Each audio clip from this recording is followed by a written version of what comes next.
يوم الثلاث الجاي ان شاء الله عندنا ماتشين مهمين جدا. النادي الاهلي عنده ماتش مع سيراميكا كليوباترا الساعه 5، نادي الزمالك وبيراميدز عندهم ماتش مع بعض ان شاء الله الساعه 8. واحد يقول لي ايه اللي ممكن يحصل او ايه اللي النادي الاهلي يعمله عشان ما يتاثرش بنتيجه ماتش الزمالك وبيراميدز.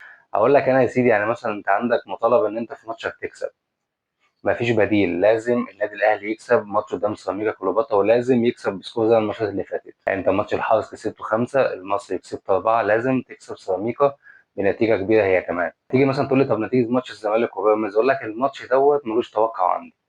هتقول لي ليه؟ طب ما الزمالك واقع وبيراميدز كسبته الدور الاول 3، طب الدور الثاني هتعمل معاه ايه؟ كده تكسبه برضه؟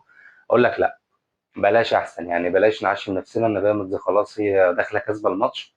انا واحد من الناس يعني حاسس بامانه، يعني هو مجرد احساس جاي لي ان نادي الزمالك ممكن على الاقل تقدير يتعادل مع بيراميدز، وساعتها برضه الفريق يعني في مصلحتنا إحنا. انما انت ما تشغلش بالك، انت العب ماتشاتك واكسب. كسبت ماتشاتك اللي جايه سيراميكا، البنك الاهلي، فاركو، كسبتهم الثلاثه، كان نتيجه ماتشات بيراميدز انت خلاص كده حسمت الدوري. مفيش وقت عشان انا حاسبه، ما فيهاش اصلا، هي ما فيهاش حسبه.